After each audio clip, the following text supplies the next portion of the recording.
Assalamu alaikum wa rahmatullahi ta'ala wa barakatuh. Louange à Allah, l'infiniment miséricordieux. Louange à Allah subhanahu wa ta'ala, maître, seigneur de l'univers. Et que la paix et le salut soient sur son prophète et le dernier de ses messagers, Muhammad sallallahu alayhi wa sallam. Sahaïdkoum, كل عام وانتم بألف خير. الله أكبر الله أكبر الله أكبر كبيرا. الله أكبر الله أكبر الله أكبر وأجل. الله أكبر على ما هدانا. الله أكبر على ما رحمنا. الله أكبر الله أكبر الله أكبر ولله الحمد. Nous sommes extrêmement heureux de vous accueillir aujourd'hui pour ce deuxième jour de Eid al-Adha sur le plateau de Un été sur la 5e chaîne de votre télévision nationale, Qanat al-Qur'an al-Karim. Nous pensons en ces jours bénis, particulièrement, si vous permettez, nous pensons et nous présentons nos vœux à tous les travailleurs de l'ombre, de la télévision nationale, à nos collègues, si vous le permettez toujours d'abord, journalistes, techniciens, chauffeurs, tous les administrateurs dévoués en ces temps de pandémie. Nous pensons aussi au corps médical avec toutes ses composantes, aux différents corps constitués qui se sacrifient depuis des mois déjà pour nous permettre, grâce à Allah subhanahu wa ta'ala, d'éviter le pire. Nos pensées et nos vœux vont pour l'ensemble du peuple algérien, pour ta solidité, pour ta persévérance, pour ta force, pour ta foi, qu'Allah subhanahu wa ta'ala te protège. Nos vœux et nos pensées vont aussi à nos compatriotes qui vivent sous d'autres cieux et qui restent attachés à cette terre résistante et fière. Une pensée personnelle à nos compatriotes qui attendent d'être rapatriés en Algérie pour retrouver leur famille, leur vie, leurs repères. Nos vœux accompagnent en ces jours de joie, c'est vrai. Nos vœux accompagnent tous ceux qui ont perdu quelqu'un depuis le début de cette pandémie. On leur dit Adamallahu ajarakum wa alhamakum as-sabra wa silwan. La ilaha illallah al-hayy alladhi la yamut. Inch'Allah, vos proches se retrouvent auprès des martyrs et des prophètes dans les Éden éternels. A tout de suite après l'Adkar.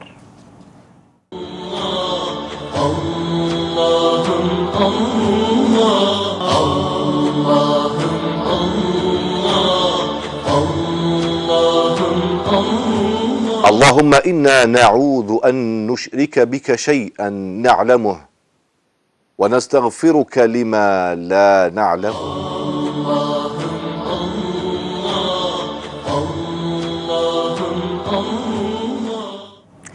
Assalamu alaikum wa rahmatullahi ta'ala wa barakatuh. C'est une émission très variée que vous allez avoir aujourd'hui pendant 2 heures. On y retrouvera Kamel Cheket, Sherif Deris, Dr Moussa Gouader, Mehdi Aknoun. On aura des invités exceptionnels. L'artisan Rezzaq Bougarfa qui a embelli notre plateau avec ses créations et ses œuvres, le bijou, tous ces bijoux kabyles, dont ceux que je porte. Nous aurons aussi avec nous le chef Wassila Ismaili. Salam alaikum. Salam alaikum, sahaïdkoum kamel. Sahaïdak Intizada. Merci de nous avoir d'être venus aujourd'hui et vous allez nous préparer donc quoi pour cette matinée, Inch'Allah? Bon, Inch'Allah, on dit sahaïd à tous les Algériens. Voilà, donc je vais préparer aujourd'hui des brochettes royales. Voilà, accompagnées avec une salade, la laitue et une vinaigrette en fait, une petite sauce à base de yaourt et crème frais, plutôt et fromage frais. Voilà. Très bien. Merci. Très bien, très bien. Pour une journée pareille, c'est ce qu'il faut. Avec de la viande, au mieux quelques petits légumes et une vinaigrette légère. Merci beaucoup, chef Wassila. On va revenir à vous régulièrement au cours de l'émission. D'accord, merci. Alors, et on commence tout de suite avec la rubrique de Kamashket, même si c'est inversé.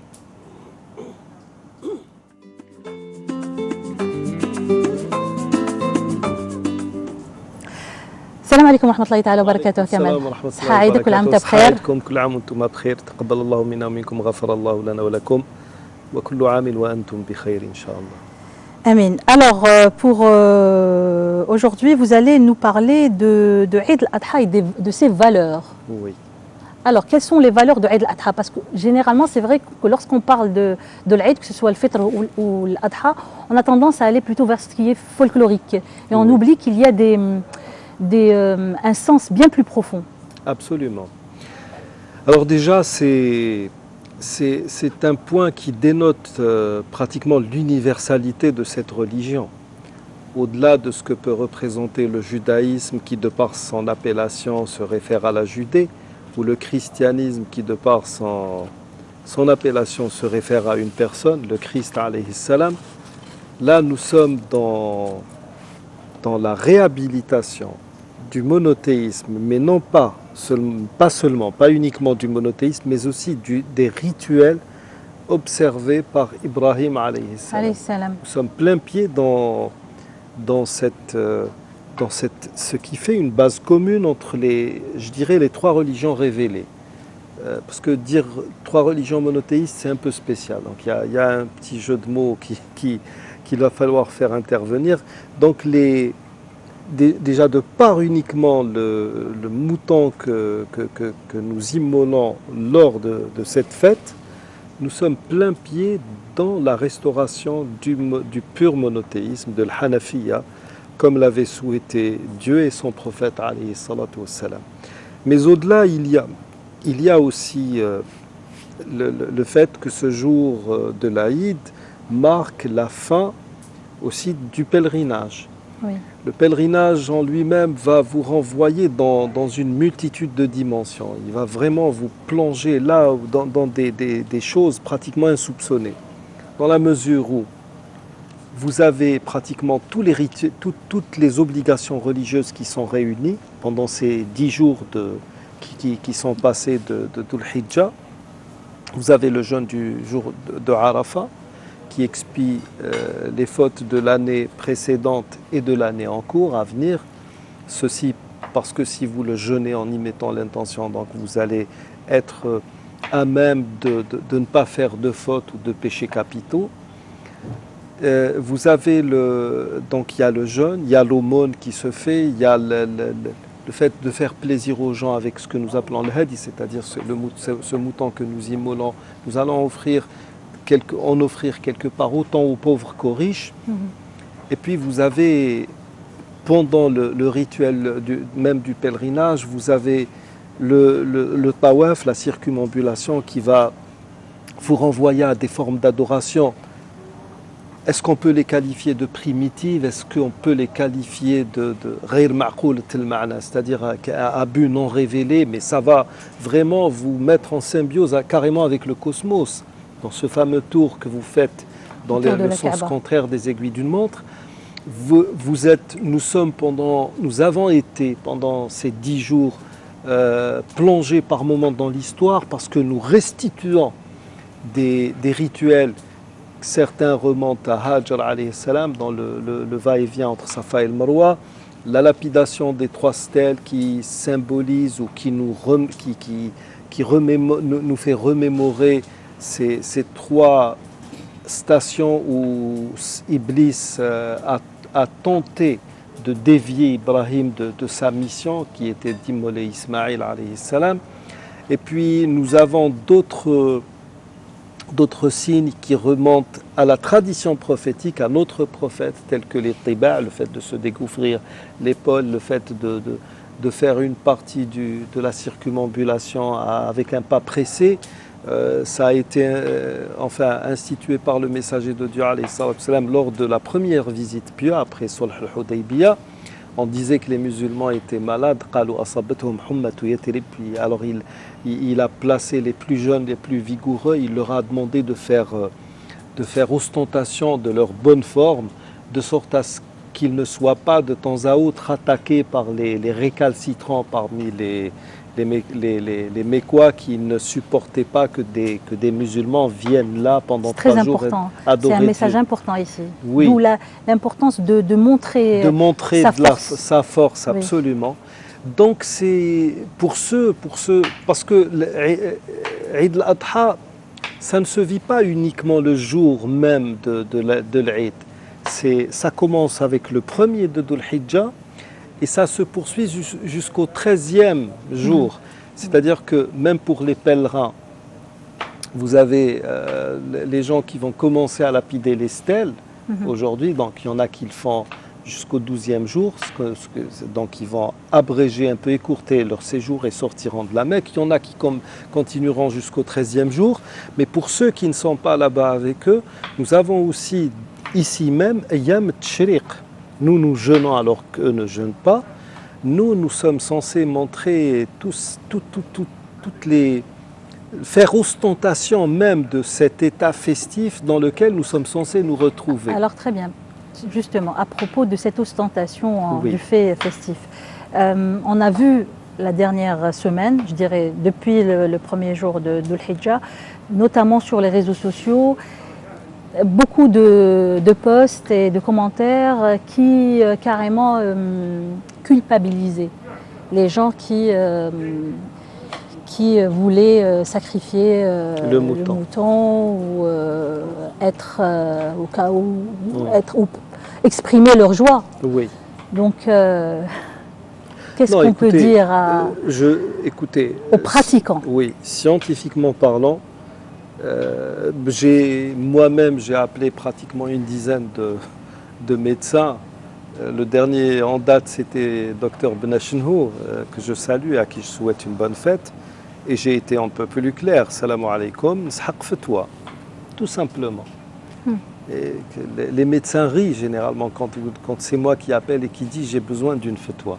Est-ce que je peux immoler le mouton ou pas? Oui, on le peut sous condition. Absolument. Il faut vraiment réunir le maximum de conditions d'hygiène, pour éviter les mesures barrières pour éviter une propagation de la maladie. Alhamdoulilah, je suis dans ce cas, c'est-à-dire c'est vraiment optimal en ce qui me concerne. Et pour tous ceux qui sont dans la possibilité d'égorger le mouton en respectant ces mesures barrières, rien ne devrait s'y opposer. Nous avons d'ailleurs une fatwa émanant du ministère des Affaires religieuses. Tout à fait.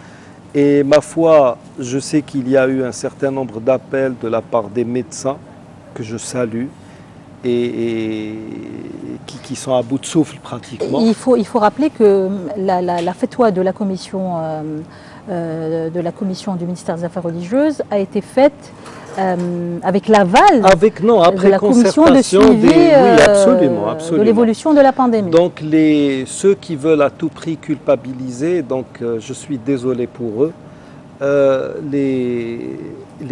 Ce que vous êtes en train de faire n'a aucun sens dans la mesure où rien ne devrait s'opposer quand les conditions d'hygiène et de respect des dispositions sanitaires est réunies. Maintenant, il est vrai que les rassemblements familiaux à grande échelle, il faut éviter cela. Ça, nous le déconseillons aux gens. Et puis religieusement parlant, nous nous sommes évertués depuis le début de cette pandémie à placer en premier lieu ce que nous appelons maqsad min maqasid sharia, cet objectif suprême de la sharia qui consiste à préserver la vie.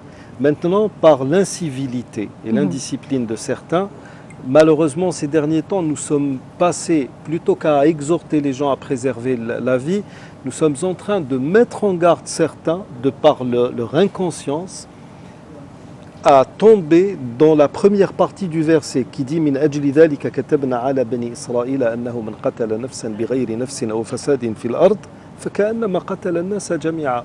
C'est en raison de cela que nous avons prescrit aux enfants d'Israël que quiconque tuerait une âme non coupable d'un meurtre ou d'une corruption sur terre, c'est comme s'il tuait l'humanité tout entière. Lorsqu'ils le font exprès, parce Et que là, ce n'est pas pour justifier aussi, oui, mais certaines conditions de vie ne permettent pas aussi. je ne vous parle pas des conditions je vous parle c'est par pas exemple, peut-être le moment ni la journée pour oui, en parler. bien mais sûr, non. Mais je vous parle par exemple de ceux qui ont quand même assez de recul et de connaissances et de et moyens. qui, en dépit de cela, vont s'arranger pour se rencontrer dans la maison Tout à parentale fait. Oui. à Les 30, risques 50 sont- oui, ou je ne bien sais sûr. combien de personnes, avec tout ce que cela pourrait comporter comme risque. Non. Mais de là à ne pas montrer des signes de joie pendant cette fête de l'Eid, je suis désolé. De toute manière, même avec cette fameuse pandémie du Covid-19, normalement, quand on est un tant soit peu croyant, on peut même puiser dans Et les bien moments sûr. d'affliction Tout de à la fait. joie interne. Bah, on Cette l'a vu de joie- toute façon partout oui, dans le monde. cette joie il y a de quoi être joyeux du fait déjà de se retrouver sous cette miséricorde divine, Oui. que vous soyez malade ou pas. Donc, cessons justement de faire ce travail de... C'est un travail de sape, malheureusement, Oui. auquel certains se livrent, surtout pour ce qui a un caractère religieux. Très bien. Donc non, les choses ne devraient pas se faire ainsi. Une dernière question, c'est, vous l'aviez dit, ces jours-ci sont les jours du partage, de la Absolument. solidarité. Allah subhanahu wa ta'ala dit dans deux versets de Surat al-Hajj, 39 et je pense 28, il dit فَكُلُوا مِنْهَا وَأَطْعِمُوا الْفَقِيرَ الْبَائِسَ الْفَقِيرَ. Il dit ailleurs فَكُلُوا مِنْهَا وَأَطْعِمُوا الْقَانِعَ وَالْمُعْتَرَ. Oui. Donc, comment se fait le partage, ce partage-là Les- Il y en a qui disent qu'il faut donner la moitié aux pauvres. Il y en a qui disent Non, il y a on rien. divise en trois. Il n'y a rien dans.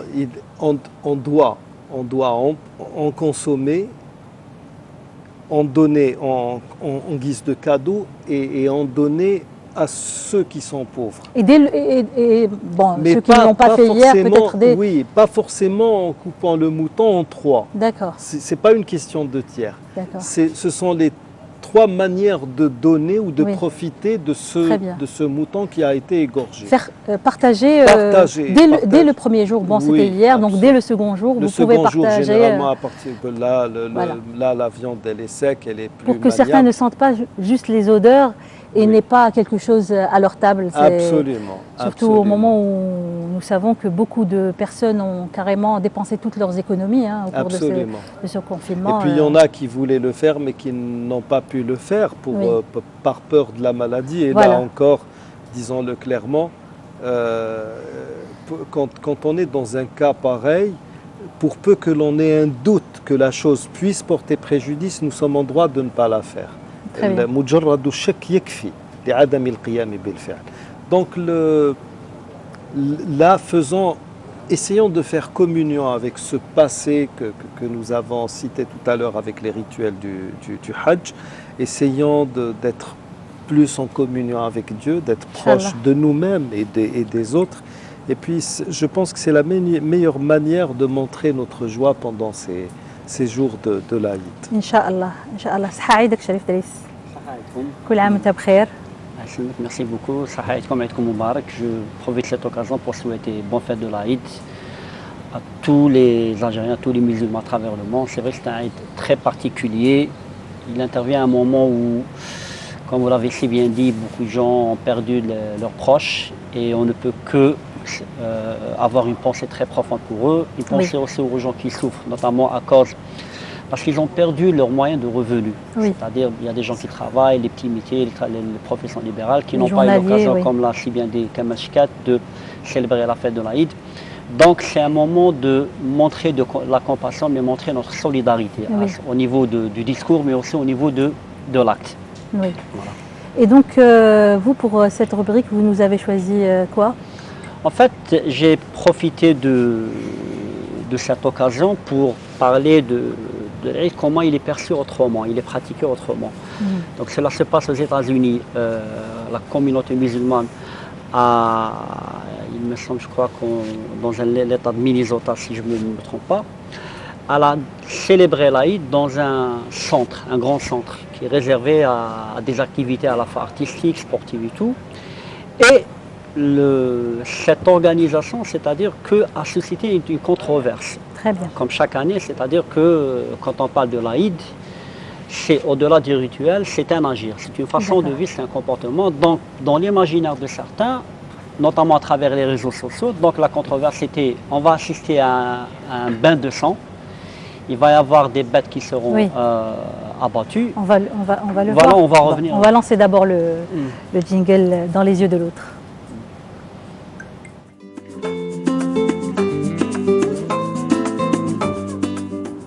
Donc en fait, on va voir là comment les médias occidentaux, quand même, en tout cas les médias américains, essayent d'éclaircir l'opinion des Américains sur le rituel du sacrifice, que ce n'est pas quelque chose de barbare. Oui, tout à fait. En fait, c'est une organisation, c'est-à-dire des musulmans, ou plutôt un ensemble d'organisations de musulmans dans cet État. Et avant d'organiser l'événement lui-même, ils ont lancé une campagne à travers les réseaux sociaux pour sensibiliser, pour inviter même les non-musulmans à venir y prendre part. C'est une façon aussi de découvrir l'islam, de découvrir ce que c'est qu'un musulman et comment il vit à la façon rituelle, mais il vit en harmonie avec le monde contemporain, avec ses exigences. Très bien. On regarde oui, bien sûr, le petit extrait de ce documentaire sur YouTube.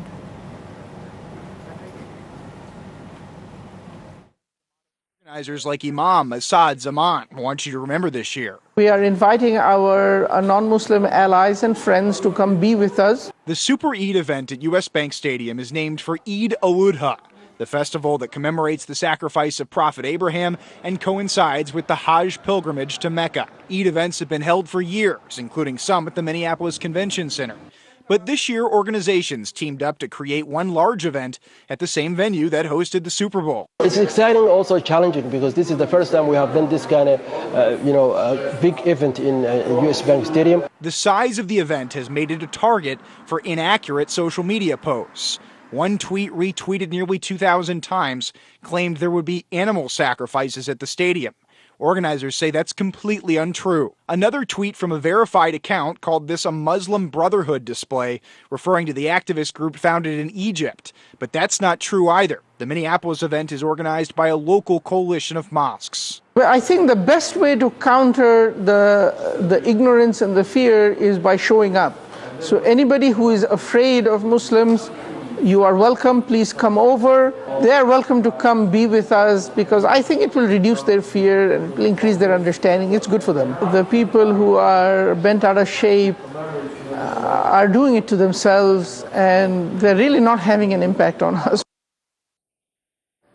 The prayer sessions inside the stadium tomorrow are free and doors open at 7 a.m. And the carnival afterward, which includes activities like rock climbing and laser tag, will cost $15. For a special occasion, family members began filing into US Bank Stadium as early as 7 a.m.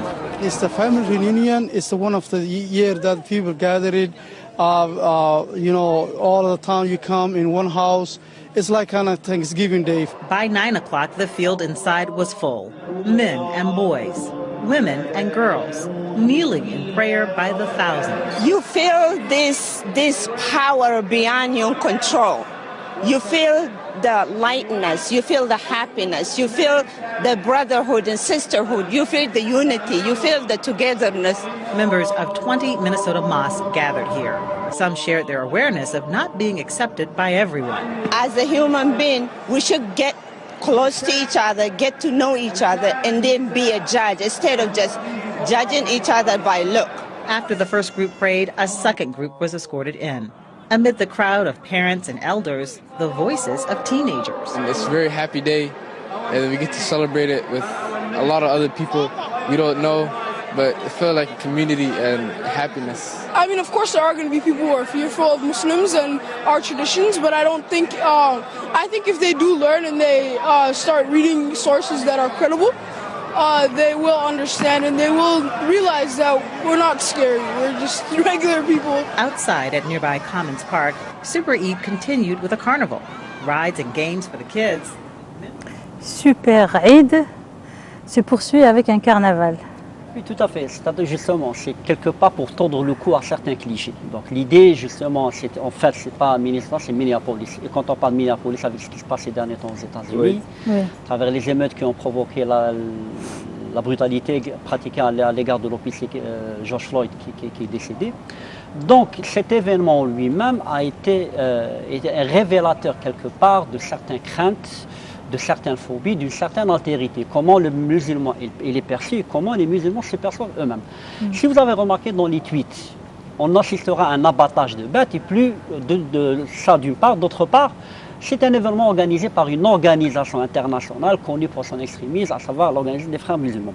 Donc l'idée justement de ce reportage, bien au contraire, de ne pas tomber dans ce cliché, de ne pas tomber dans ce travers médiatique de représentation, si vous voulez, très stigmatisante des musulmans. Mais les musulmans eux-mêmes, justement, ont profité de l'occasion de révéler d'une fois, de vivre le rituel de façon collective. C'est-à-dire d'une façon... Ils le font très régulièrement aux États-Unis. Tout à fait. C'est-à-dire que ça devient un show. Parce qu'aux États-Unis, justement, les événements religieux, à un moment donné, aussi bien pour les musulmans, les chrétiens, toutes tendances confondues, même les juifs, ça devient festif. C'est-à-dire que c'est une communion collective et on y rajoute, c'est-à-dire que les éléments de modernité, notamment les médias, le show, le spectacle, c'est-à-dire la musique et tout. Donc quelque part, les musulmans sont obligés de se mettre en face. Donc cet événement, comme je l'ai dit, c'est une façon de tordre le cou à certains clichés, de dire finalement, contrairement à ce qui a été rapporté dans les réseaux sociaux, il n'y aura pas un abattage de bêtes.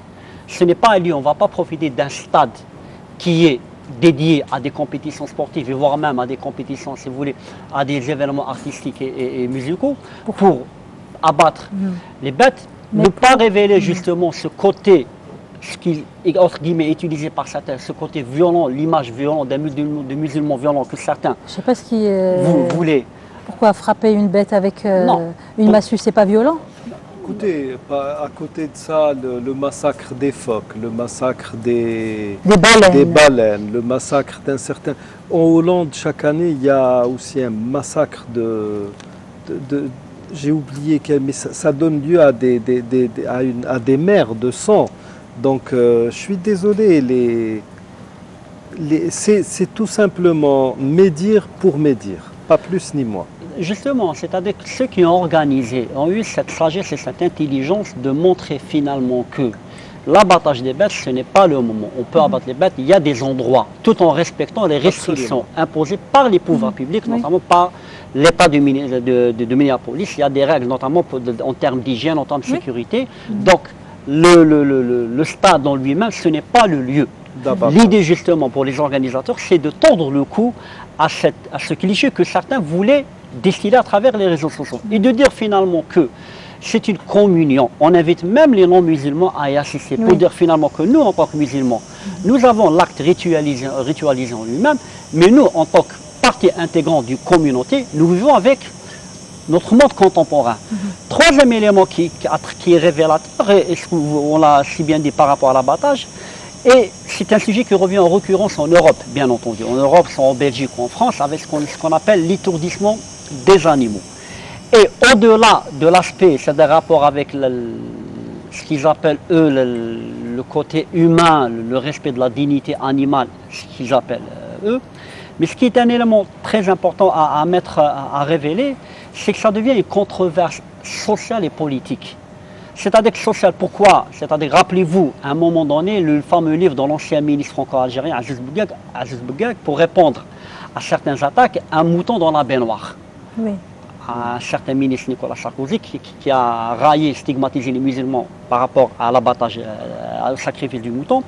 Donc cette notion, plutôt cette idée plutôt de stigmatisation, de créer une certaine altérité, de dire finalement ces musulmans ne sont que des étrangers et ne font pas partie de la communauté, et cela se décline à travers le rituel qui est un rituel sauvage et la manière dont on abat. Et chaque année, aussi bien certains universitaires, certains politiques de l'extrême droite ou certains écrivains et journalistes remettent sur la table des débats cette question de sacrifice du monde, et on évoque, c'est-à-dire comme prétexte, l'abattage, c'est-à-dire que c'est un abattage comme une pratique sauvage qui ne respecte pas la bête, il fallait aller vers l'étourdissement. En réalité, c'est-à-dire que même pour l'étourdissement en Belgique, il y a quelques années de ça, certains membres de la communauté musulmane ont respecté cette exigence qui est une exigence de l'Union européenne. Mais cela dit, ce qui est pernicieux quelque part et ce qui est sournois, c'est le fait de prendre ce qu'on appelle ce rituel en lui-même pour remettre sur le tapis ce qu'on appelle c'est quoi être un musulman. Ces musulmans qui sont incapables de vivre dans le monde contemporain, qui sont incapables de s'adapter à des exigences de la ce qu'ils appellent de la modernité, et le fait d'abattre un animal. Donc, franchement. Non, mais vous ne le comprenez pas. Mais pour certains, justement, l'Aïd el-Kébir, c'est une façon justement d'exhumer ces prétextes pour créer une certaine, ce que les sociologues appellent une altérité. C'est-à-dire que ces musulmans, ce sont des musulmans, des étrangers, ils n'appartiennent pas, ils ne sont pas habilités à être partie intégrante de la communauté. Oui, très bien. Le pire, mais très rapidement, c'est que ce genre de débat et de discussion s'invite chez nous, sur une terre musulmane. Ben, écoutez, moi j'appelle ça, vous savez, il y a deux phénomènes qui gèrent plus ou moins la vie. Vous avez l'effet boule de neige. Alors c'est une petite boule de neige qui grandit. Et il y a l'effet queue de lézard. Quand vous tuez un lézard, la dernière chose qui va se débattre, c'est sa petite queue, même si vous la lui enlevez. Et là, ce que nous avons, c'est ça, c'est le communisme est mort en URSS, il persiste dans les pays arabes et musulmans.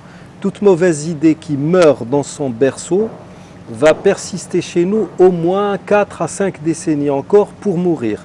Et à l'inverse, ces gens-là sont des caisses de résonance. C'est-à-dire que c'est des gens qui ne réfléchissent pas par eux-mêmes. Ce que dit l'ancien, le maître, le colon ou le néo-colon, ils vont vous le répéter dans la société à travers leur réseau.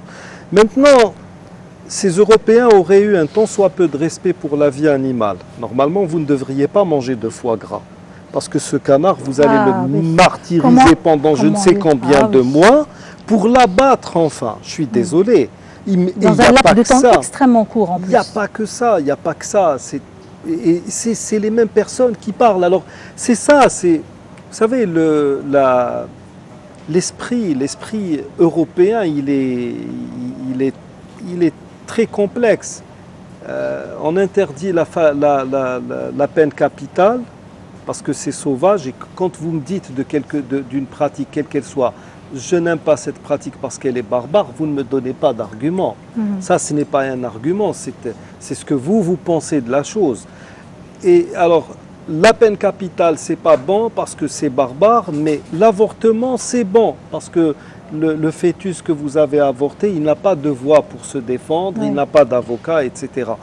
Donc c'est ça, les gens sont censés suivre ou faire ce qu'ils ont à faire en leur âme et conscience. Ce mouton que nous égorgeons, nous savons très très bien, scientifiquement parlant, que même sans l'étourdissement, nous avons la meilleure manière de l'abattre. Et il ne souffre point. Mais c'est prouvé scientifiquement, c'est-à-dire qu'on n'a même pas besoin de démontrer cela. En fait, c'est-à-dire que ce qui est juste en quelques secondes, ce qui est constant en fait, c'est qu'au-delà du rituel lui-même, au-delà des pratiques qui sont imposées, que même les musulmans les observent, parce qu'il y a des pratiques imposées par l'Union européenne, par certains membres, en termes de pratiques sanitaires, de préservation de l'ordre public. Le problème n'est pas à ce niveau-là, mais le problème c'est que ce rituel lui-même est révélateur de certaines contradictions, notamment contradictions identitaires. Donc certains cercles d'extrême droite notamment, bondissent et sautent sur l'occasion pour justement faire ressortir certains plaies, de dire finalement que nous sommes une Europe judéo-chrétienne qui est envahie, menacée par un islam qui devient envahissant, menaçant, et le rituel, le sacrifice du mouton devient un élément justement, l'un des marqueurs de cette menace. Heureusement, ce n'est pas tous les Européens qui pensent comme ça, mais il y a un certain cercle, notamment l'extrême droite, et surtout quand il s'agit de moments électoraux. Quand il s'agit de campagnes électorales locales, nationales, régionales, cette question justement de la communauté, des identités à travers le rituel, ce sont des marqueurs de stigmatisation et qui révèlent à quel point le fossé reste profond entre les musulmans et le club judéo-chrétien. Parce qu'il s'agit d'un club, attention. On appelle ça le club judéo-chrétien.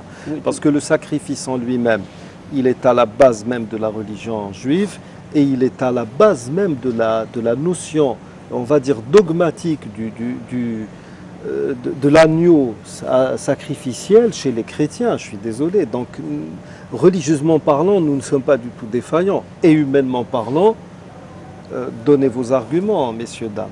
Oui. Merci, Chérif Driss. Je vous remercie. On vous retrouve la semaine prochaine pour Inch'Allah. un autre sujet. Et on passe à ce reportage de Khalifi Sabrina d'Arsouf, d'Alger. A tout de suite. Darsouf, situé dans la basse Casbah d'Alger, nous dévoile l'architecture et les décorations luxueuses et raffinées de l'ancienne demeure du Dey d'Alger, Mustapha Pacha.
Est directement annexé à Dar Mustapha Pacha, édifié la même année afin d'abriter la résidence secondaire.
Assalamu alaikum wa rahmatullahi ta'ala wa barakatuh.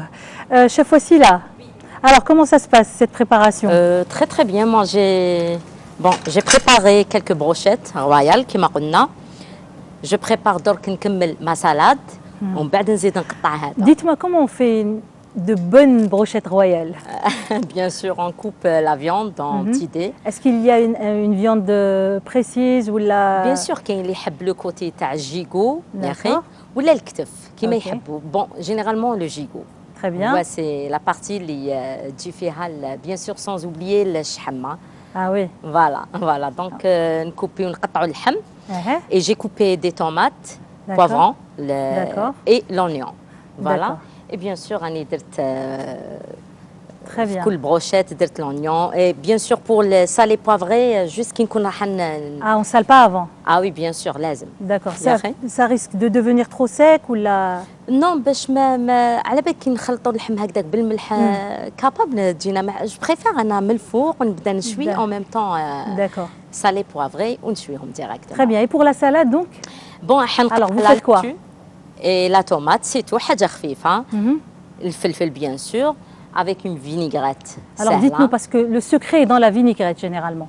Bon, généralement, moi, j'ai préparé la vinaigrette, la moutarde et bien sûr, zitoun, l'huile d'olive et un peu de citron ou la vinaigre. Peut-être les mesures, باش نعرفوا. Oui, bien sûr, toujours, on a 2 mesures d'huile d'olive, une mesure de citron ou de vinaigre. Okay? Un jaune d'œuf. Ah, d'accord, oui, ça un je jaune savais pas. d'œuf, oui, ou la moutarde, ou une cuillère à soupe de mayonnaise qui m'a habité, bien sûr, une pincée de sucre, juste باش ما تجيناش قارصة, bien sûr, salé, poivré et سنينة تاع الثوم. Très bien. La vinaigrette, oui. On met la vinaigrette. Bien sûr, في قريعة ونخلطوها. Et on la met juste avant de la consommer ou نخليوها الماسير. نخليها une semaine في الفريغو et.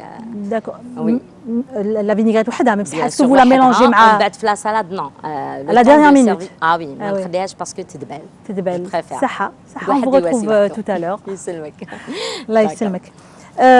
Bon. Alors on reçoit maintenant Dr Moussa Gouader, salam alaikum, et Monsieur Rzak Bouharfa, vous venez de Tizi Ouzou, oui, spécialement pour nous. Oui, merci beaucoup. صحة عيدك كل عام وانت بخير. الزول في الأول صحة العيد إن شاء الله لا تمام البحث إن شاء الله. آمين يا ربي آمين. On se retrouve tout de suite pour la meilleure des richesses.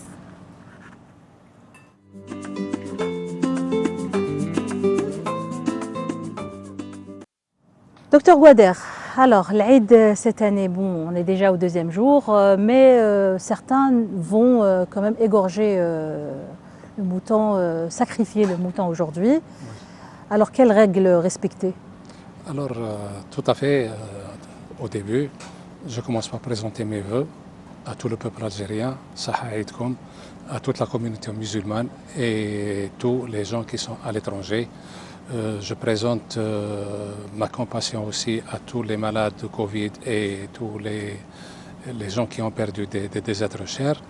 Et صحة عيدكم كل عام وانتم بخير ربي يعاودوا علينا بالصحة والهنا إن شاء الله. Donc comme nous sommes au 2e jour, 90% des gens qui devaient faire le sacrifice ils l'ont déjà fait, mais il est toujours quand même bon de rappeler certaines règles du choix du mouton, de l'endroit où on fait le sacrifice, etc. Pour ceux qui ne l'ont pas encore fait. Bon. Spécialement cette année parce qu'il y a eu quand même des... Alors pour le choix du mouton, avant le sacrifice, il faut choisir des moutons qui ne sont pas... il faut se méfier des moutons trop maigres, parce que les moutons trop maigres, généralement, peuvent avoir une tuberculose et ça devient quand même quelque chose de dangereux. Pour l'année prochaine ou pour certaines occasions, on ne sait jamais. Oui, il faut choisir un mouton moyen, pas trop gras, pas trop maigre, un mouton de préférence nourri aux herbes, qui m'a lié au plateau, nourri en truc. Il faut vérifier quand même au niveau du cou s'il n'y a pas de ganglions, au niveau des aines, etc., s'il n'y a pas de ganglions. Et là, au moindre doute, n'hésitez pas à consulter les vétérinaires qui sont justement en place pour ça. On passe un petit peu rapidement. On arrive au moment du sacrifice. Pour le sacrifice, il faut d'abord, même en dehors de cet épisode de Covid, il faut nettoyer les lieux d'abord, les désinfecter, ensuite se laver très très fréquemment les mains, éviter tout le contact de la viande avec des saletés extérieures ou surtout au moment du dépouillement, du dépouillage, je m'excuse, éviter le contact de la peau, de la laine qui est sale avec la viande. Il faut toujours la retourner et tâcher à ce qu'il n'y ait pas de contact. Protéger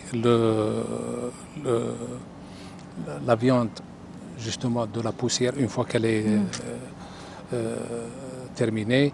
Éviter justement le contact avec la poussière, il faut la couvrir, la poussière, les insectes, etc. Bon, toujours est-il, la règle d'or, c'est l'hygiène, justement. La règle d'or est l'hygiène, vous disiez? Je disais qu'avec ces chaleurs, il vaut mieux ne pas trop la garder à l'air libre, non? Eh ben, la viande, il faut la laisser quand même la journée. Il ne faut pas la consommer tout de suite parce qu'il faut quand même, premièrement, qu'elle sèche et qu'elle se dessèche du sang. Ensuite, on la découpe et il faut éviter quand même de la laisser à température ambiante pendant longtemps, c'est très dangereux. Il y a eu justement des cas il y a 1 an ou 2 ans où la viande avait noirci ou bleui. Donc ça c'est très important. Ensuite, ramasser tous les déchets, les pots, etc., les mettre dans des sachets hermétiques en plastique, même s'il faut en mettre 2 sachets, bien fermés, nettoyer par la suite les endroits. Si je fais des rappels, bon, la viande grasse, c'est une viande qui donne des acides gras, donc elle augmente le HDL. Et éviter justement la consommation de viande trop grasse, comme je le disais. Éviter de laisser la viande à l'air libre et à la température ambiante. Il faut rappeler que quand il y a une colonie de bactéries, elle double de nombre toutes les 20 minutes. Alors si on la laisse pendant 3 heures ou 4 heures ou une journée, vous faites le calcul et on va voir. Justement, on est en train de préparer des brochettes et les brochettes justement de melfouf, etc. contiennent beaucoup de cholestérol, donc il faut faire attention. Et le chef a dit qu'il fallait enlever la graisse avant de faire des brochettes. On peut se permettre quand même quelques jours de l'Aïd, on peut se permettre un peu de gras quand même. Oui, mais il ne faut pas exagérer. C'est trop bon. Il ne faut pas exagérer, c'est tout. D'accord. Alors, il y a les mesures aussi contextuelles liées à la pandémie. Oui.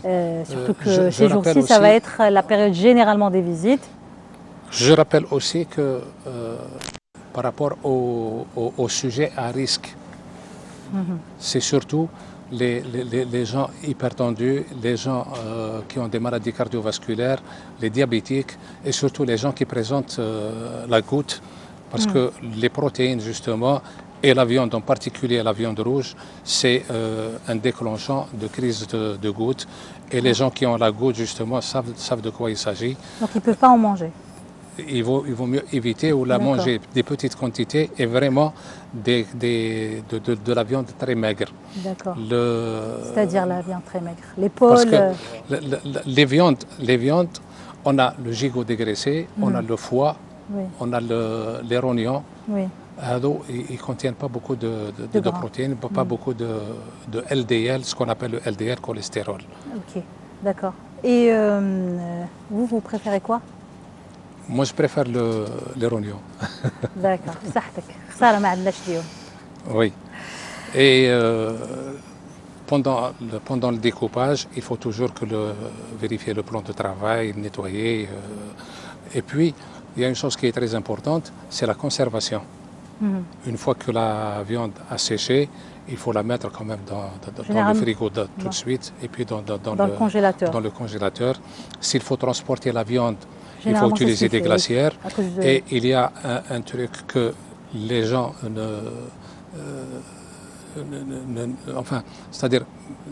ne pensent pas à ça. Quand on met de la viande ou des aliments dans une glacière, il faut toujours mettre la glace au-dessus. On a pris l'habitude de mettre les bacs de glace au fond de la glacière et mettre les aliments dessus. C'est faux. Pourquoi? Parce que en physique, l'air chaud monte et l'air froid descend. Si on met les bacs de glace au fond de la glacière, le froid va rester en bas. Il va rester en bas et c'est comme si on n'avait rien mis. Donc il faut le mettre au-dessus des aliments. Et il ne faut pas encombrer la glacière, laisser un peu d'espace pour que l'air puisse circuler. Ensuite, mettre toute cette viande au congélateur et c'est la meilleure manière de la conserver. Si on décongèle la viande, on ne la recongèle plus? On ne la recongèle plus, premièrement. Deuxièmement, c'est une chose très importante, pour décongeler la viande, il ne faut jamais la décongeler comme ça à température ambiante.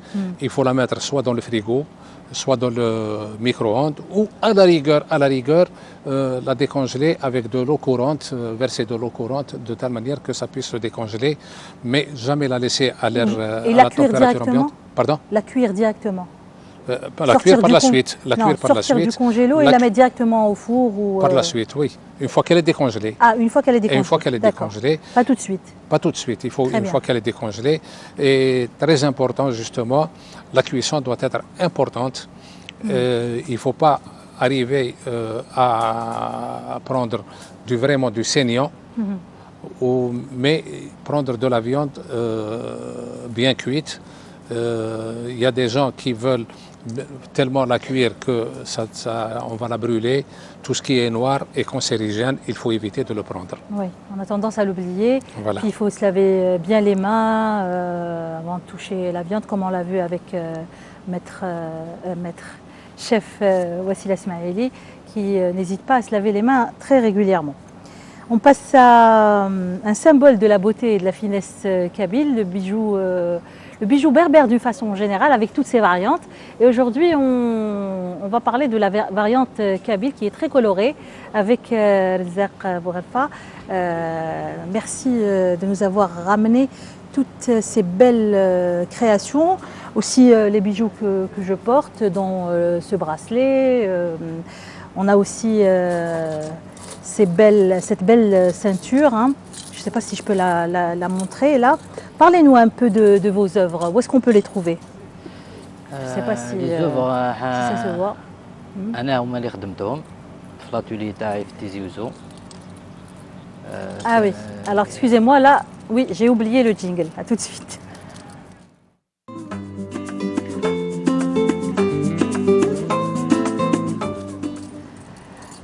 Alors وين يتخدموا هذوما؟ في تيزي وزو في l'atelier تاعي وين جايه في قدام يونيفرسيتي تاع بسطوس في تيزي وزو. C'est vous qui les dessinez? C'est moi qui le dessine, c'est moi qui le fabrique. أنا مع خويا مع خدامين مع الجماعة تاعي.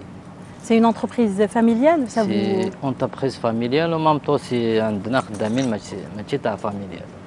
D'accord. عندهم ميتي يخدموا عندي. Très bien. Parlez-nous un petit peu de vos bijoux. واش نقول لك عندنا كولي هذا يعيطوا الزرار لنا الخيط كل سويله كل واحد كيفاش يقول، واحد يقولوا الخيط واحد يقولوا الزرار. لي بياس تاعو عنده 32 بياسه فيه. كاينين يطلبوهم ب 26 ب 20 مي لوريجينال تاعو ب 32 بياس هذاك يعيطوا له الزرار. هذاك سي وحده كي تتزوج تما تلبسو بلي تبان بها هي العروسه. اوكي. مع المرجان تاع الجزائر معروف المرجان تاعنا. داكور. لو كان ما تلبسوش هدايا ماشي ما كتلبس راهي كيما هي كيما كامل البنات تبان بلي عروسه. فوالا لازم تلبس ازرار. وازرار كيما هذا باغ اكزومبل كاين الناس يشروه يبقى في ليريتاج، واحد يخليه لواحد. فهمتي؟ واحد يخليه لواحد تما ستاني هيريتاج. داكور. كيما خيط الروح. فوالا. Il a dit 26 ou 32. Pourquoi 32 pièces? Pourquoi 32 pièces? Parce que نهار اللي خدموه جدادنا صافي سيدي ميل سيدي كيما هذا صافي عنده باسك واحد 150 سنه. Celui-là. وي celui-là خدموه جدادنا هكذا 32 pièces. Et après, vous avez dit qu'il préfère 26 ou là pour une question de moyens peut-être. Parce que الخيط هذا الزرار هذا ثقيل 32 pièces. كاين يطلبوه ب 26 pièces ب 18 pièces باش يجي شويه خفيف. ميم على السومه تاعو دونك لا ماتير برومي طلعت في البري. ميم على السومه دركا واحد كيما هذا الكوت ça coûte très cher. Oui. Et vous avez parlé de la matière première. Est-ce que c'est juste lié à la période ou là depuis longtemps les prix ont augmenté? Juste la période هذا في les dernières années هذا la matière première طلعت parce que il n'y a pas de la disponibilité de la matière. Alors quand vous dites matière première, vous parlez de l'argent, du corail? Je parle de l'argent et du corail. D'accord. Et راني نهضر على la matière première. D'accord. La vierge يعيطوها la vierge. La vierge, oui. La matière première مع المرجان. ما عندناش la disponibilité باش نخدموا à l'aise. Chaque fois كي نخدموا. Comment vous faites vous pour ramener cette matière première? D'où vous la ramenez? عندنا اجينور نشريو من اجينور. Voilà. عندنا من ديسمبر اجينور ما عندهاش لا ماتير. صافي لا ماتير هي تباع في هكذا بارك. اوكي. Ça dépend de la disponibilité وين تلقاها لا ماتير هذه. جو بروفيت لوكازيون ندير نداء للسلطات المعنيه بالامر باش تتدخل في هذا الموضوع تاع لا ماتير. باسكو لي زارتيزون راهم يعانوا. وي. عندنا ناس قريب 700 ارتيزون في تيزي وزو يخدموا الميتي هذه راهم يعانوا. Et j'imagine à travers tout le pays aussi. ايماجين Oui. معانا من الماتيال برومي كاين يلقى لا ديسبونيبيليتي كاين ما يلقاش لا ديسبوني كاين دي بيرت فامي راهم يخدموا فيهم دركا راهم رايحين مين ما كاش مين با الشوماج راهم قاعدين Oui. نطلب للسلطات باش تدخل في هذا الموضوع باش تفريهم الازمه هذه تاع لا ماتير باش يخدموا. باش يخدموا. Peut-être aussi se pose le problème تاع pour vendre aussi en ces. المارشي اللي دنيتو هذا في الجزائر المارشي هبط على لا كريز هذه اللي راهي تصرا Vous parlez de la pandémie على الكوفيد. على الكوفيد مام قبل الكوفيد على لا كريز باسكو المدخول تاع الناس صغير ما يقدرش دركا باش يجي لعندك يشري باش يجي avec واحد l'inflation et tout c'est باش pas. لازم يجي واحد عندك يشري لازم يلم دراهم عنده وقت كبير باش يشري الفضة عندك. Oui. وانتم le travail تاعكم c'est de l'artisanat يعني c'est normal que ça soit coûteux. Oui. C'est normal que ça soit coûteux. Vous faites pas les quantités. Vous faites. في الارتيزانا حاجه مليحه اللي مخدومه باليد 100% باليد ما تقدرش دير ان كونتيتي باش دير ان كونتيتي لازم لك وقت ولازم تخرج ان طرافاي فيني لازم لك الوقت. Oui. Voilà pour faire des bons bijoux. Oui. Et donc vous avez une grosse variété de bagues, de bracelets. Est-ce qu'il y a un mélange en fait des comment je peux le dire de ce qui est traditionnel, c'est-à-dire est-ce que vous tirez des idées du coup من جهة الشاوية ولا من جهة الترقي est-ce que vous essayez de mélanger un petit peu. دركا عندنا دي بيجو تراديسيونال اللي يخلوهم جدادنا ما نقدروش نبدلوهم هذوك سي سامبول دو كاين une touche de modernisme quand même ودخلنا لا توش جديده باسكو سي لي كليون راهم يدوموندو فيها درنا باغ اكزومبل دي موديل كلاسيك باش المراه كي تلبسهم ماشي غير في العرايس تقدر تلبسهم في الخدمه في برا تقدر تلبسهم مام بالقش ماشي غير تقول جبه قبايليه ولا الشاويه ولا مام مع القش كلاسيك كوم موا جو بورت فوالا كاين دي موديل كلاسيك تقدري تلبسيه الخدمه تقدري تلبسيه وين حبيتي وكاين دي موديل سبيسياليزي للعرايس. D'accord. Là, c'est plus le traditionnel. Plus du traditionnel, voilà. Ok. Et maintenant, les couleurs. Les couleurs, est-ce qu'elles sont liées à la Kabylie Non, les couleurs واش نقول لك في les couleurs حاجه تعني الجميع فهمتي كما نقولوا في الجون يعني الشمس السولي. نروح لو بلو سي لا مير اي لو سيل. تقول لو فير سي لا فيردور سي لا فيردور كاين واحد يقول لك الحياه سي لا فيردور.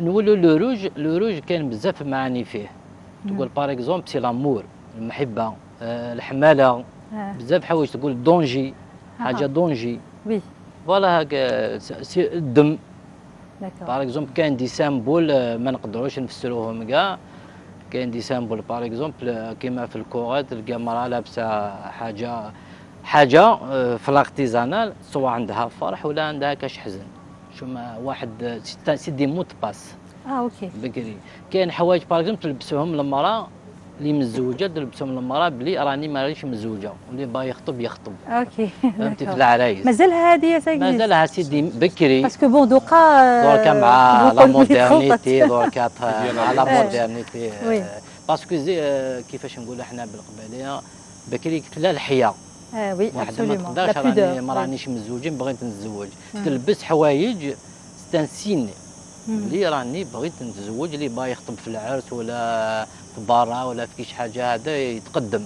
راني جو سوي بريت. D'accord. Peut-être aussi parce qu'on ne transmet pas assez les idées, les messages, on ne les connaît pas. دركا كاين اللي يعرفوهم كاين اللي ما يعرفوهمش. سي دي ميساج بكري كاع تصغى بلي ميساج تشوف وتشوف بلي تعرف بلي سي ان ميساج. Oui. C'est assez quand même intéressant de voir que même dans ce qu'on met, les bijoux, il y a des messages de pudeur, il y a des messages... Vous savez, moi je suis obnubilé par, comme la sur Alger. Par le patrimoine et ce qui me tue, c'est que c'est justement cette perte que nous accusons en termes de patrimoine. Parce que Bon, je sais que dans la région kabyle, même ceux qui font de la poterie, la mère faisait des poteries qu'elle envoyait à sa fille avec des signes, c'était des messages. C'est des messages, oui. Et je pense, je ne serais pas du tout étonné de savoir qu'il y a des bijoux qu'achètent les hommes pour leurs femmes, tout comme il y a des bijoux qu'achètent des femmes pour des femmes, soit pour sa fille, soit pour sa bru, juste pour envoyer un message. Je ne serais pas étonné de savoir cela. Maintenant, le problème, c'est qu'il y a un travail, il faut creuser tout cela, il y a un travail à faire. Si vous ne le faites pas, personne ne le fera. Personne ne le fera, oui. C'est ça. C'est-à-dire que non seulement il faut fabriquer le bijou, mais il faut être bien au courant de ce que pourrait véhiculer le bijou comme information. Il faut le raconter. Peut-être Oui. qu'il faut penser à elle le est là. raconter par écrit, Oui, à raconter tous ces messages. Elle est là toute la... Parce qu'on ne les connaît pas, ça risque de Oui. se perdre. Oui, c'est ça. Oui. نولي لكلامو آه. كاين دي بيجو كما هو يهضر في لابوتري اللي نعرف انا اللي استنتجتهم برا هكذا وكاين دي في لي بيجو بكري المراه كي تتزوج ويماها في الدار باش تبعثها الميساج تبعثها في البيجو هذاك مكتوب كاع الميساج ولا كي تولي تعطي له حاجه اخرى تعطي له حاجه اخرى تسمى ترونسميتر دي ميساج. Ok. كاين دوكا des régions هكذا en Kabylie اللي vraiment elles sont spécialisées. Bon, نسمعوا généralement بأثيني on entend souvent parler de Athini et du bijou kabyle de Athini. باغ اكزومبل نقول لك انا لا ريجيون تاعي بوهينون يعيطوا لها بوهينون قريه بوهينون بعيده على تيزوزو ب 4 و 5 كيلومتر. لارتيزانا كابيل وبربر والجيريان خرجت باسكو لي سونتر دو فورماسيون انا قريت في السونتر دو فورماسيون كي نهار كي روحت درت ديبلوم رحت قريت لارتيزانا خرجت ولكن لارتيزانا تكون خرجت كاين ناس هكذا لارتيزانا كابيل خرجت كاين ناس نعرفهم عندهم دي زاتولي في وهران قراو في تيزي وزو عندهم دي زاتولي دركا في وهران كاين نعرفهم عندهم دي زاتولي في عنابه في سكيكدا داو الحرفه هذه وراحوا بها نعرف دي زارتيزون في فرنسا في اوروبا هم يخدموا تماك هم يبيعوا تماك ثم بدات الارتيزانا اي طرق ثم اي تمشي اي جينيراليز فوالا اي تنتشر كما يقولوا. Est-ce qu'il n'y a pas un danger de perdre l'identité تاع الارتيزانا تيبيكمون كابيل كي يكون هكذا يروح بارتو يدخلوا عليه بزاف؟ سي لو كونترير. سي الكونترير كي تروح بارتو باسكو سا نقدر نقولوا سي ليدونتيتي واحد كي يشوف ان براسي يدخل يعرفوا بها فوالا. باغ اكزومبل انت تروحي كاش بلدان اخرين تشوفي وحده لابسه هكذا سي كوا سا تقول لي سي كوا سا سو بيجو تقول سي ان بيجو مبربر سي ان بيجو الجيريان باسكو كي تقول ان بي بدون ثقافه ماهوش بلاد صح. الارتيزانا تقدر تبريزونتي لك البلاد تاعك شكون هي شكون ثقافتك شكون بلادك شكون كاع تما عندها بزاف حوايج الارتيزانا كي نهضروا عليها. صح. وي دكتور. Vous voulez dire quelque chose? Moi, je voulais terminer mon intervention par des conseils justement par cette période de pandémie. D'accord. C'est très important. On termine avec lui et on revient à vous. Est-ce que c'est les hommes ou c'est les femmes qui fabriquent les bijoux? أنا في الاتولي تاعي عندي رجال عندي نساء.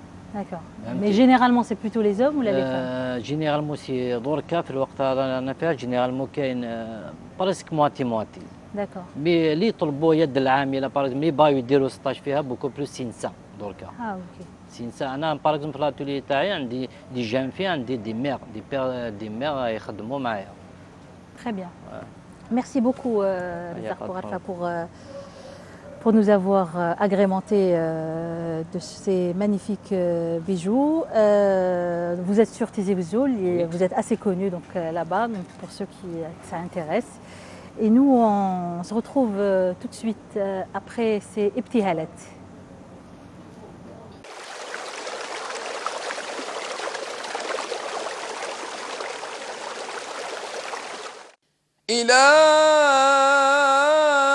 إلهي أسألك بأعز من ناجاك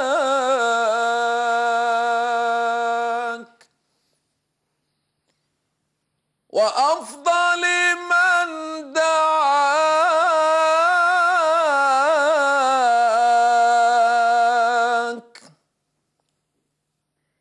أن تمطر على قلبي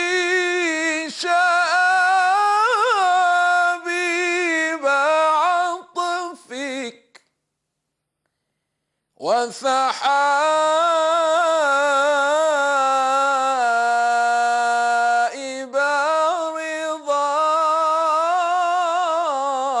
رضاك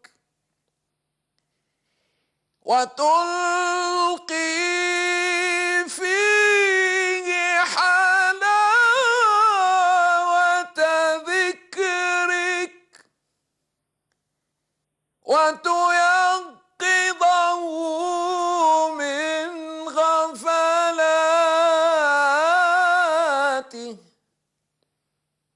حتى لا يشاهد سواك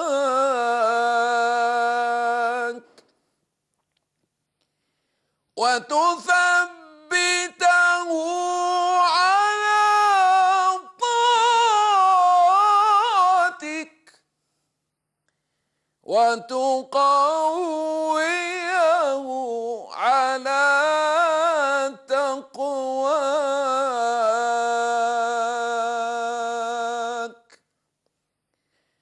يا من تحسنت الأشياء ببهاء جمالك ببهاء جمالك الأقدس. Docteur Gouader, juste avant de finir avec vous, vos derniers conseils concernant cette fin de Eid et puis les mesures à prendre justement pour essayer de ne pas être contaminé. Oui, en tout cas, les conseils sont toujours les mêmes, les précautions sont toujours les mêmes, mais en cette période de Covid, en cette période de pandémie, les précautions doivent être multipliées par 10. Donc, premièrement, il faut éviter les regroupements, il faut prendre la distanciation entre les personnes, ne pas se regrouper autour du mouton à 4 ou 5, une personne ou deux personnes avec des bavettes, ne pas se passer les instruments, désinfecter l'endroit. Tout à l'heure je disais laver, là je dis désinfecter l'endroit, désinfecter les instruments, se laver fréquemment les mains, vérifier les viscères. C'est très important, surtout les organes creux et le foie s'il y a des ganglions, s'il y a des kystes, etc. Éviter d'être en contact avec des personnes âgées, des personnes pendant le sacrifice, des personnes ayant des maladies chroniques et qui ont une immunité quand même qui est assez faible, éviter de leur contaminer, de les contaminer, de leur transmettre la maladie. Et toutes les précautions par rapport au Covid doivent être appliquées à la règle et encore plus en cette période de fête et cette période de regroupement. D'accord, merci beaucoup docteur Gouader, merci monsieur Bouharfa. On va en manger quand même et en profiter et partager avec nos proches. On va retrouver plutôt docteur Messoud Boudjenoun pour sa rubrique Les 101 témoignages. Je pense qu'il est plus au frais lui. Salam alaikum Mélina. Comme vous le voyez, je suis attablé ici en train de prendre mon café tranquillement par cette journée ensoleillée, voire caniculaire. Il y a la mer derrière moi. Je suis dans un cadre enchanteur, Dieu merci. Donc, pour reprendre justement la suite de notre série témoignages sur le prophète sallallahu alayhi wa sallam, de la part de penseurs, de philosophes et de savants occidentaux. Aujourd'hui, nous allons voir le témoignage d'un auteur qui est français aussi, d'un grand romancier qui est très connu. Il s'agit en l'occurrence d'Alphonse de Lamartine. Celui-ci a écrit un livre qui s'appelle Les grands hommes de l'Orient, qu'il a publié en 1865, et où il apporte un témoignage vraiment admirable qui est sur le prophète sallallahu alayhi wa sallam, un témoignage, je dirais, qui montre d'une façon très admirable le prophète sallallahu alayhi wa sallam. Donc Alphonse de Lamartine dit dans son livre, c'est la grandeur du dessein, la petitesse des moyens et l'immensité des résultats sont trois mesures du génie de l'homme. Qui osera comparer humainement un grand homme de l'histoire moderne à Mahomet sallallahu alayhi wa sallam. Les plus fameux n'ont remué que des armes, des lois, des empires. Ils n'ont fondé, quand ils ont fondé quelque chose, que des puissances matérielles, et écroulé souvent avec eux. Celui-ci, c'est-à-dire le prophète sallallahu alayhi wa sallam, a remué des âmes, des législations, des empires, des peuples, des dynasties, des millions d'hommes sur un tiers du globe habité. Et il a fondé sur un livre, c'est-à-dire le Coran, une nationalité spirituelle qui englobe des peuples de toute langue et de toute race. Et il a inspiré pour caractère indélébile de cette nationalité musulmane la haine des faux dieux et la passion du Dieu unique. Un Dieu unique et matériel. Philosophe, orateur, apôtre, législateur, révélateur, guerrier, conquérant d'idées, restaurateur de l'esprit humain, révélateur de dogmes rationnels, d'un culte sans image, fondateur de 20 empires terrestres et d'un empire spirituel. Voilà Mahomet. À toutes les échelles où l'on mesure la grandeur humaine, quel homme fut plus grand. Dans un de ses autres livres, qui s'appelle Voyage en Orient, et qu'il a publié en 1835, Alphonse de Lamartine dit, aussi dans un témoignage sur le prophète sallallahu alayhi wa sallam, Mahomet ne s'est pas donné pour un Dieu, mais pour un homme plein de l'esprit de Dieu. Et il n'a prêché qu'unité de Dieu et charité envers les hommes. Nous voilà à la fin de ces deux témoignages du grand romancier et poète Alphonse de Lamartine.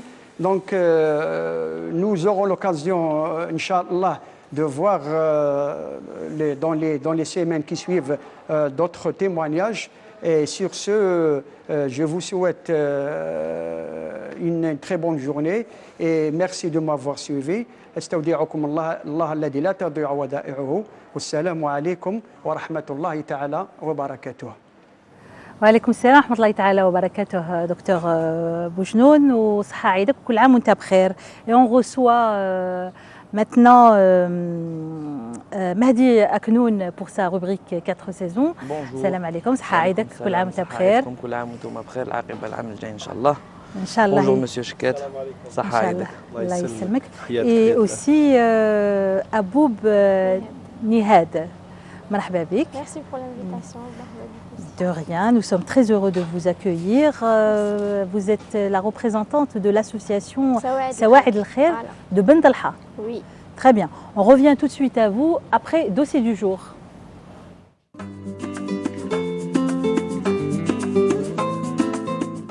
Alors, Nouhed, vous êtes intimidée?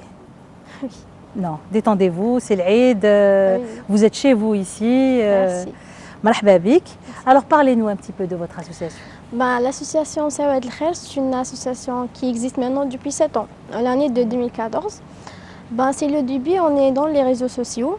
Après, en l'année 2018, on est certifié, on est agréé, géré par deux groupes de membres bénévoles. Et ici, président, c'est Dali Sahel.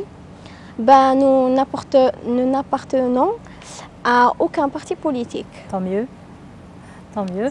Qu'est-ce qui vous aide? Pourquoi vous avez créé cette association? Pour mettre en valeur, les valeurs. Mettre en valeur? Oui, pour mettre en valeur les bienveillances de solidarité. De bienveillance de solidarité. انتم هاد هاد الجمعيه هذه درتوها سبيسيالمون في بن طلحه. Oui. وعلاش سبيسيالمون في بن طلحه؟ Parce qu'il y a beaucoup de familles qui ont besoin de nous. نعم. Voilà. سيتادير وشنو هما لي بوزوان تاعهم؟ Il y a des familles, il y a des femmes veuves, il y a des femmes كاين بزاف اليتامى مطلقين, voilà. D'accord. Alors en quoi consiste واش راكو ديروا لهم exactement? Vous les aidez à faire quoi exactement? Vous leur donnez de l'argent ou là vous les assistez à trouver du travail ou là à créer des entreprises? واش ديروا exactement?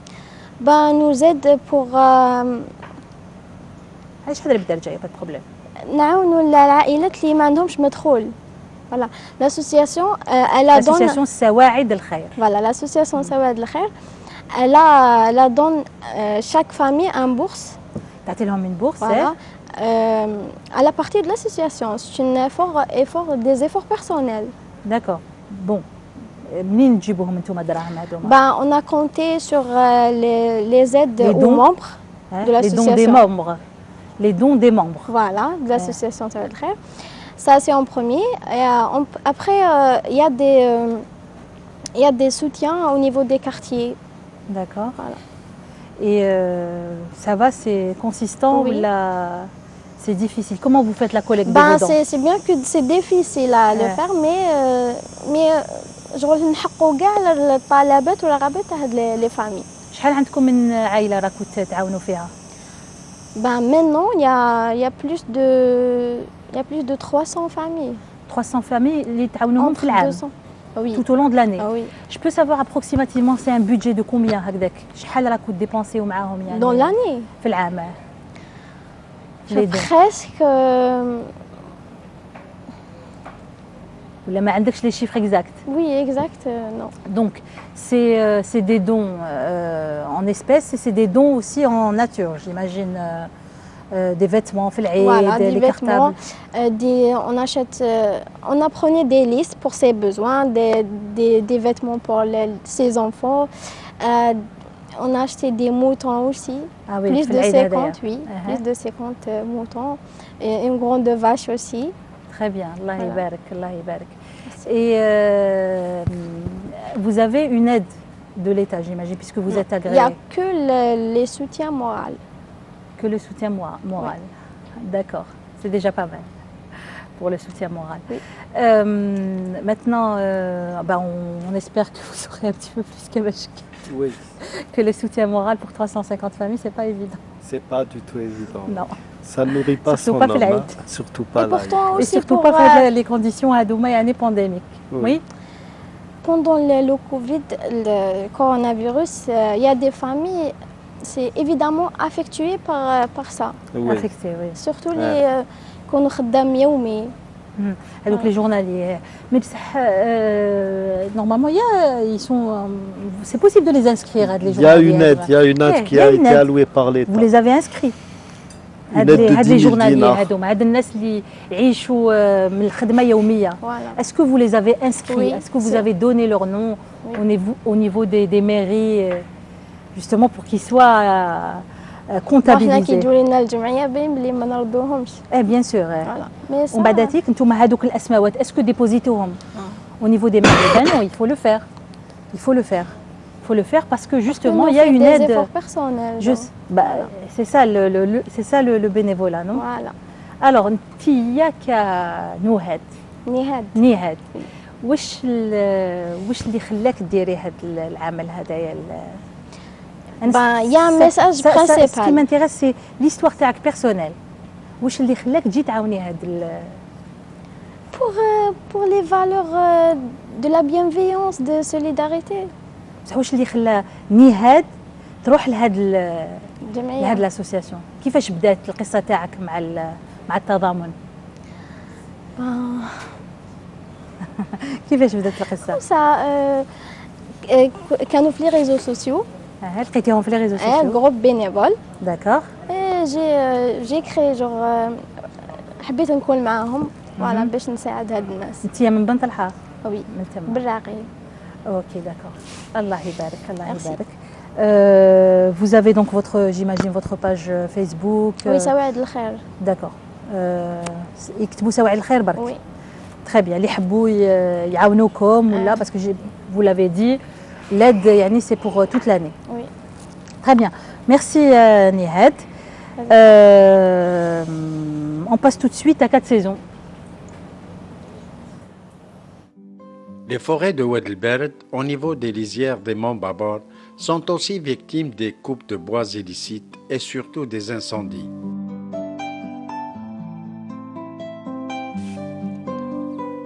Le vieux Boutalbi Abdelkader, ancien bûcheron, effectue des travaux agricoles dans son petit lopin de terre. Il nous fait part des incendies de forêt qui se déclenchent en période estivale.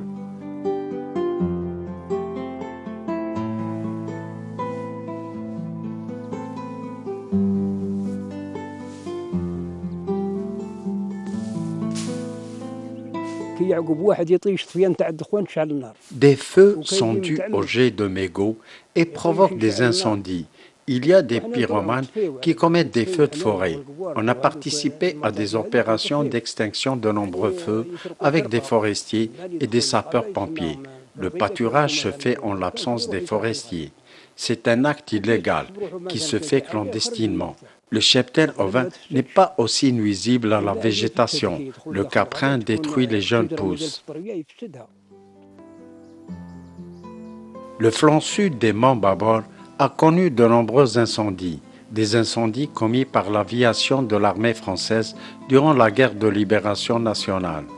Les bouquets de cèdres incendiés au napalm sont toujours debout et les travaux sylvicoles tardent à voir le jour. Alors c'était finalement les monts des Babor et les risques d'incendie de notre collègue de Canal Algérie, Rahim Abdelaziz. J'ai complètement oublié de l'annoncer.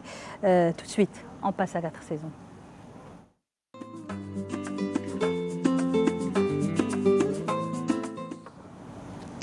مهدي يكنون السلام عليكم. وعليكم السلام. صحة عيدك كل عام وانت بخير. وبركاته. صحة عيدكم.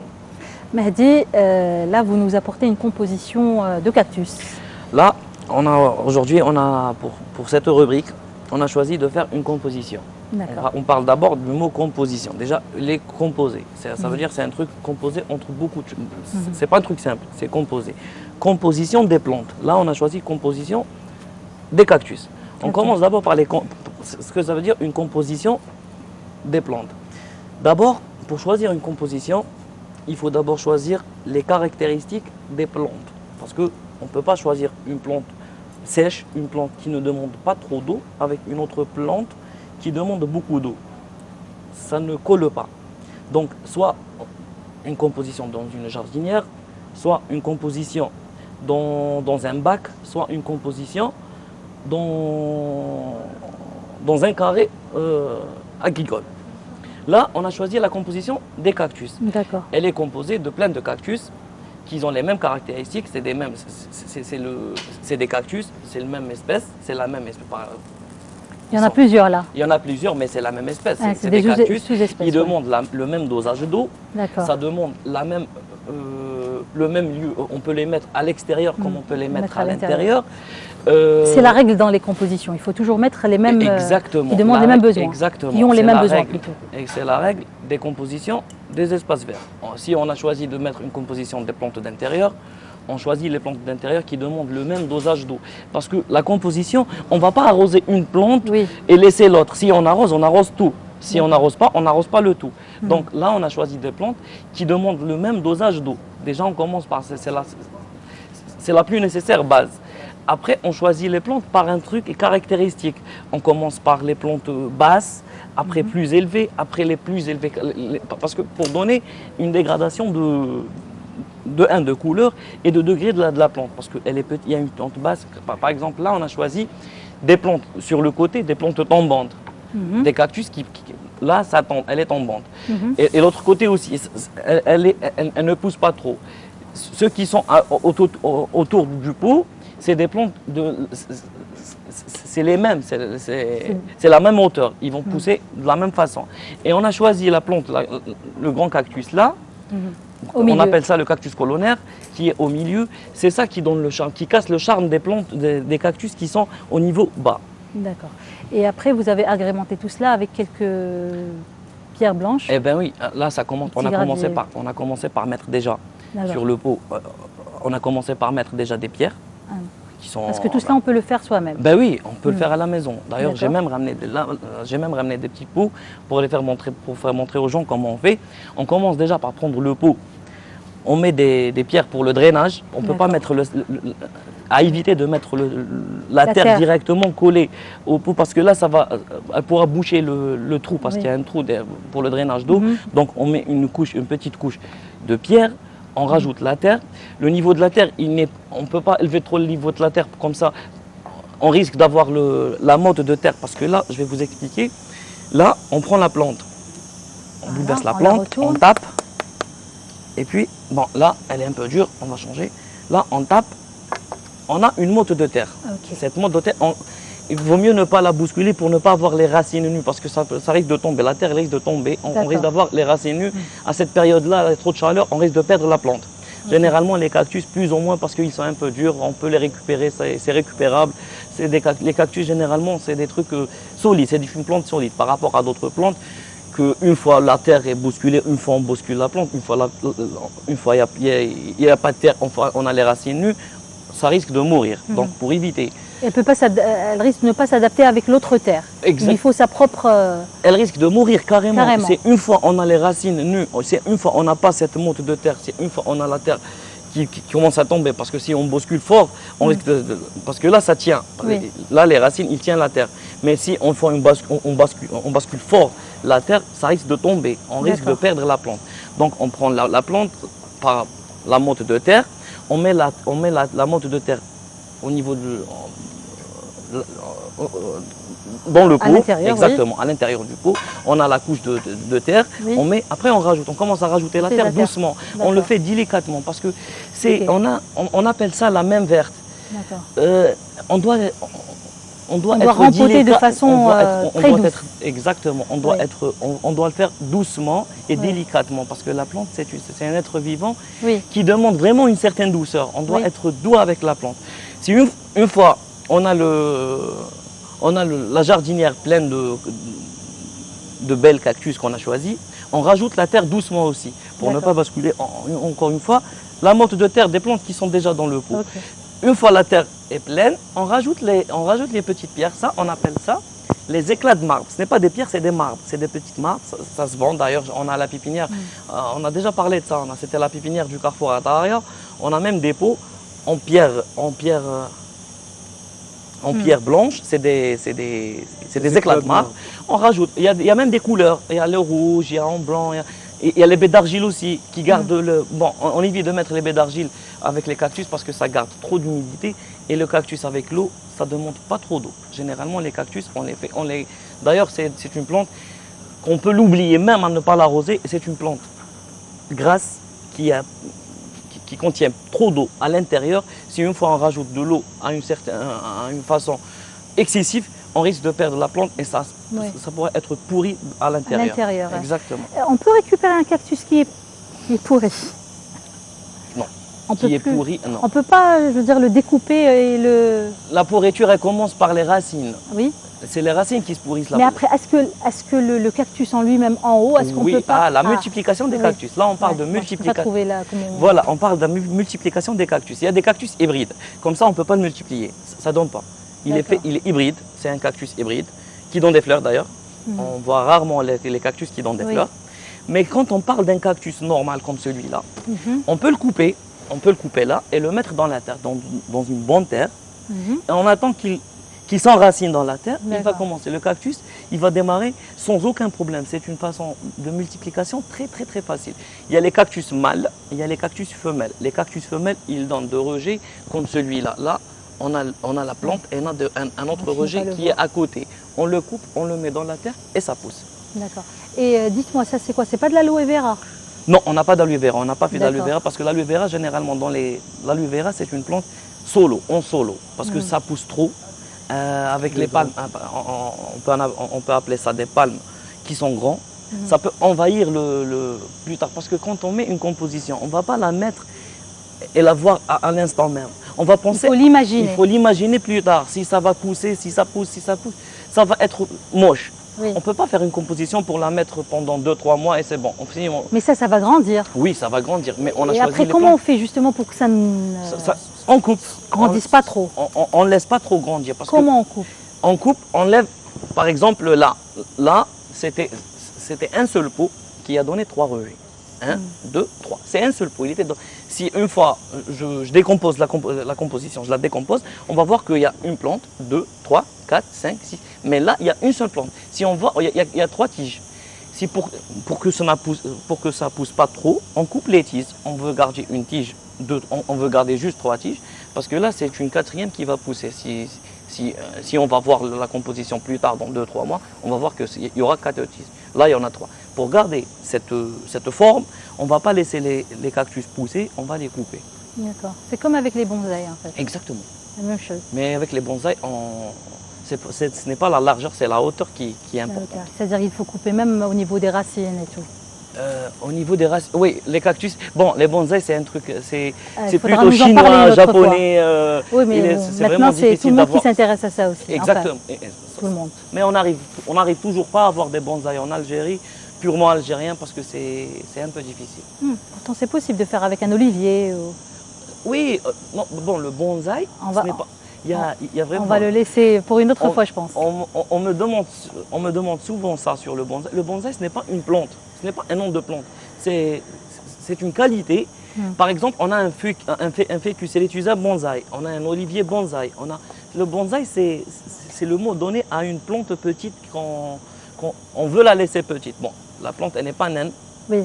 À l'origine, oui. C'est un arbre. En vérité, c'est un arbre qui pousse. Un olivier, qu'on le sait. Mais on le contrôle. On le contrôle, on le laisse. Un arbre, il y a des centenaires qui font 1 mètre. Il y a des oliviers bonsaï centenaires qui font 1,5 mètre maximum. Il prend la largeur par contre, mais il garde toujours une petite hauteur. Il est magnifique. Très bien, très bien. Merci beaucoup Mehdi Asman pour ces détails. Je vous en prie. Merci Nihad d'être venu.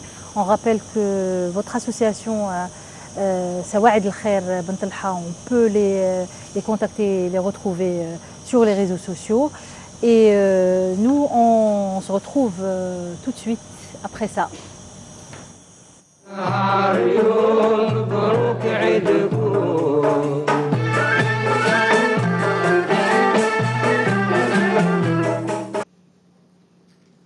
Et on retrouve chef Wassila Ismaili avant de terminer cette émission avec ces belles grillades. Chef Wassila, c'est bon, c'est terminé. On peut manger enfin. Ah oui, bien sûr. On attend ça depuis le début de l'émission. Ça a l'air très très appétissant. Alors c'est le deuxième jour, généralement on fait quoi avec on fait que les grillades là. Oui, bien sûr. Traditionnellement, yani. Oui, كاين اللي يحب كاين traditionnel, كاين اللي يحب الشطيط بحال اللحم. Voilà, اللي ما يحبش le premier jour les abats, نقولوا زعما. Surtout le premier jour. Oui, premier jour je vais utiliser le terme qu'il faut تاع العصبان. Oui, mais كاين اللي يخبوها حتى يتوحشوا كما يقولوا اللحم les abats باش يجبدوهم etc. Donc le deuxième jour toujours les grillades, par exemple des brochettes ou des steaks ou là ça dépend, يكونوا marinés, voilà. D'accord. Alors vos conseils peut-être justement pour la marinade, quelques conseils justement pour avoir peut-être une viande bien moelleuse, c'est voilà, ça? Oui. Donc l'assaisonnement, généralement on dit l'huile d'olive, on coupe la viande. Bon, il y a généralement la viande qui تكون فريشكا تكون طريه. Voilà, تكون moelleuse.